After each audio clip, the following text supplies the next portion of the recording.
오늘의 헤드라인 뉴스, 그 뉴스의 주인공을 만나봅니다. KBS 1라디오 안녕하십니까? 홍지명입니다. 네, 홍준표 경남지사가 문제가 됐던 경선 자금 1억 2천만 원은 부인의 비자금이고 이 돈에는 자신이 받은 국회 대책비 일부를 생활비로 쓰라고 넘겨준 돈도 포함되어 있다, 이렇게 밝힌 바가 있습니다. 또 지금 입법로비 혐의로 재판을 받고 있는 신계륜 의원도 국회 직책비를 아들의 유학 비용으로 보내줬다고 밝히면서 이른바 국회 특수활동비의 규모와 쓰임새에 관심이 쏠리고 있습니다. 국회와 정당의 요직을 맡은 사람들이 용도를 밝힐 필요도 없이 사용한다는 특수활동비, 해마다 수십억 원의 예산이 어디에 쓰이는지도 모른 채 국회의원들의 쌈짓돈이 돼버렸다는 비판이 제기되고 있습니다.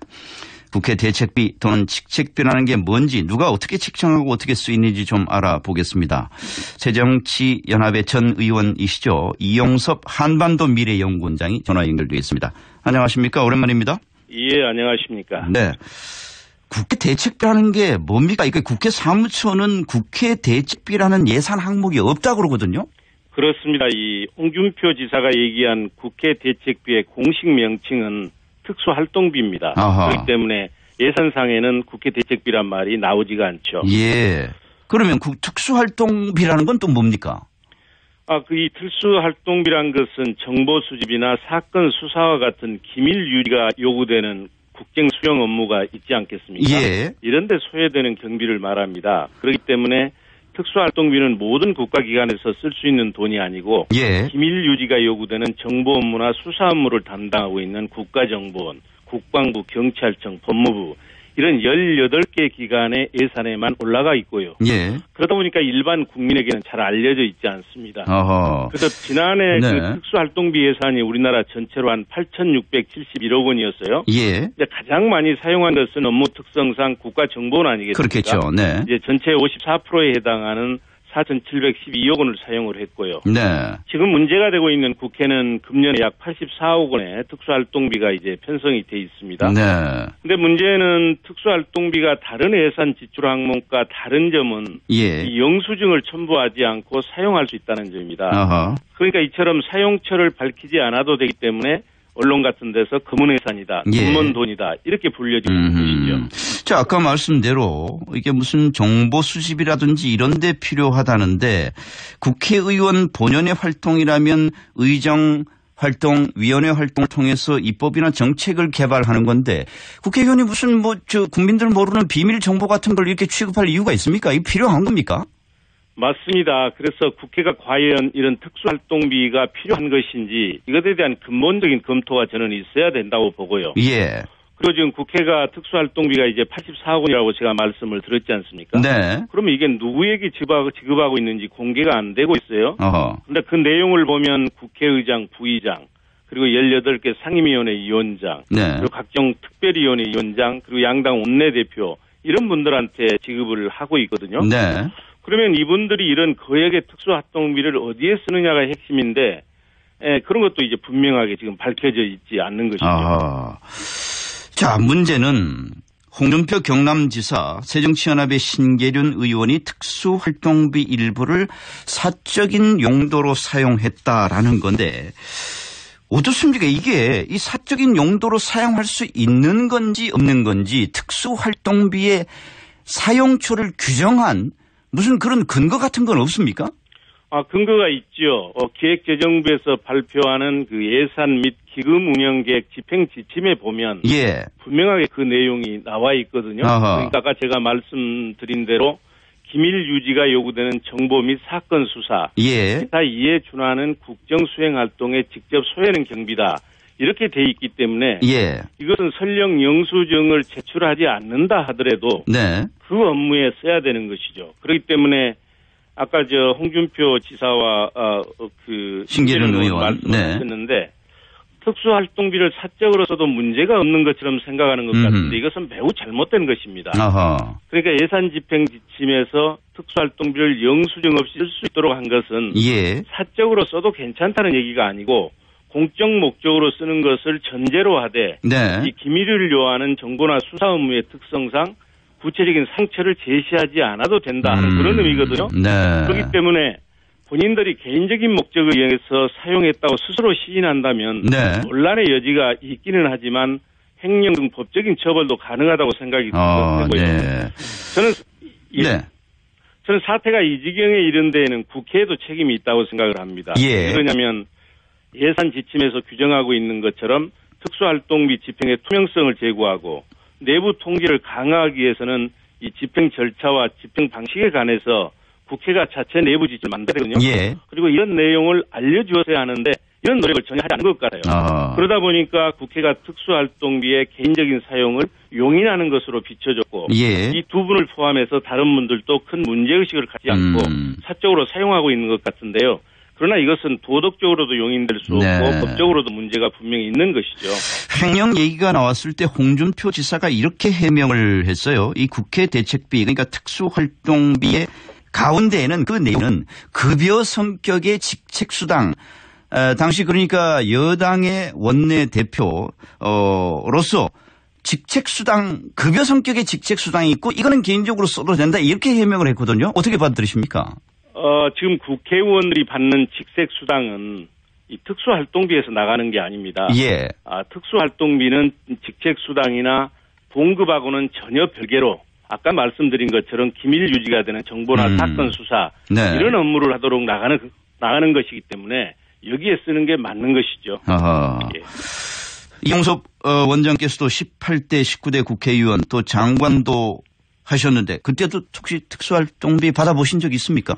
제가 2002년부터 2005년까지 관세청장하고 국세청장을 했어요. 예. 그런데 이 두 기관은 탈세 정보나 세무조사 업무를 수행하는 기관이기 때문에 특수활동비가 있었고요. 네. 그리고 제가 행정자치부 장관, 건설교통부 장관 할 때는 이 두 기관은 무슨 그런 기밀 유지가 필요한 정보 수사 업무를 하지 않습니다. 그 때문에 예. 특수활동비가 없었고요. 제가 국회의원을 재선을 했습니다만 이때도 저는 그냥 일반 국회의원이었기 때문에 상임위원장은 안 하셨군요. 상임위원장은 한 3선 돼야 되기 때문에 저는 한 푼도 받아본 적이 없네요. 예, 알겠습니다. 현재로서는 특수활동비를 사용한 뒤에 영수증을 남길 필요가 없다고 하지만 국민들 상식으로는 세금을 쓰면 당연히 세금을 어디서 썼는지 수혈하고 감사도 받아야 되는 것 아닙니까? 이거 좀 바꿔야 되는 것 아닙니까? 그렇습니다. 그렇기 때문에 기본적으로는 과연 우리 사회가 지금 많이 투명해졌지 않습니까? 예. 그러니까 영수증 없이 쓸 수 있는 특수활동비가 필요하느냐 여부는 이 우리 사회의 투명성이나 도덕 수준과 저는 관련이 있다고 봐요. 예. 그러니까 과거에 우리 사회가 투명하지 못했을 때는 업무 추진비까지도 영수증 없이 쓸 수 있었던 시절이 있었습니다. 예. 그러다가 제가 국세청장 할 때 50만 원 이상 접대 실명제를 시행하면서 50만 원 이상의 업무 추진비는 반드시 상대방을 밝히도록 이렇게 개선이 됐거든요. 그렇군요. 그래서 저는 이 시점에서 과연 이 지식정보사에서도 필요한 것인지 네. 필요하다면 어떤 기관에 한정해서 줄 것인지 이런 문제들을 근본적으로 재검토해야 된다고 생각을 하는 것이죠. 알겠습니다. 다른 이야기 전화 연결된 김에 좀 해보면 지난 재보선 참패를 계기로 새정치민주연합에 대한 광주 민심이 심상치 않다 이야기가 많이 들리고 실제로 여러 가지 얘기가 나옵니다만은 이용수 원장께서 보시기에는 어떻습니까? 어떤 상태라고 봐야 됩니까 지금? 새정치민주연합에 대한 광주 민심은 매우 심각한 상황입니다. 네. 그렇지만 우리가 바늘 하나가 낙타 허리를 부러뜨린다는 얘기가 있는 것처럼 네. 지금 광주의 울분과 분노는 그동안 전략 공천을 한다든지 과거 누적된 불신이 이번 재보궐선거 패배로 임계점에 다다라서 폭발한 것으로 보아야 할 것입니다. 예. 그렇기 때문에 과거 잘못된 공천을 하고 호남 비하적 행태를 보인 정치인들이나 각 계파들이 자기 반성 없이 광주 민심을 아전인수격으로 자기 유리할 대로 해석해서 분열을 조장하고 당을 흔들어서는 저는 안 된다고 생각을 합니다. 예. 지금 새정치민주연합에서 계파별 혁신기구를 만들어서 다음 달까지 무슨 혁신안을 갈등을 내놓고 갈등을 해소하겠다 이렇게 하고 있는데 어떻습니까? 이게 괜찮은 방법이다 이렇게 보십니까?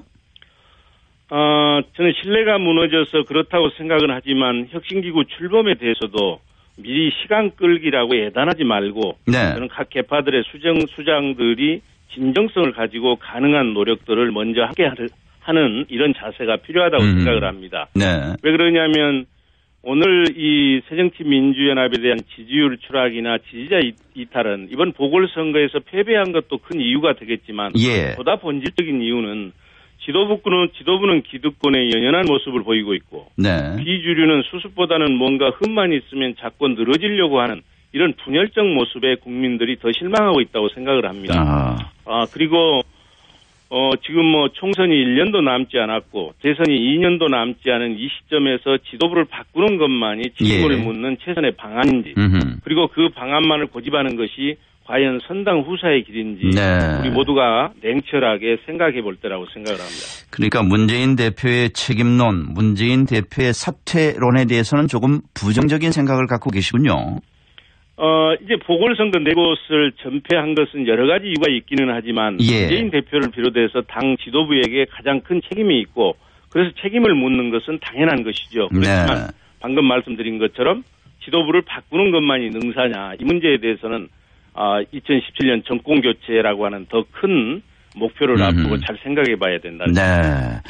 지난 재보선에서 조영택 후보를 지지했다가 조영택 후보가 패했습니다만 이용석 원장 개인적인 어떤 향후 정치적인 진로를 혹시 어떻게 잡고 계신지 복당 생각도 있으신지 한마디 좀 밝혀주시겠습니까?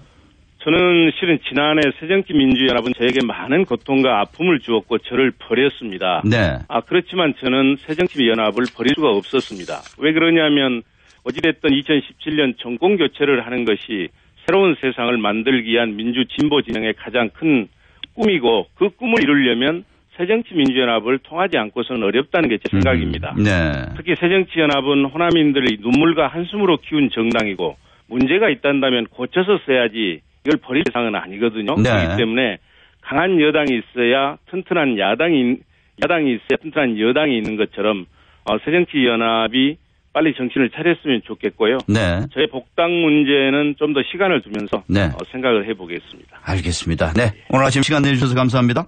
예, 감사합니다. 전 새정치연합 의원이었던 이용섭 한반도 미래연구원장이었습니다. 7시 41분입니다.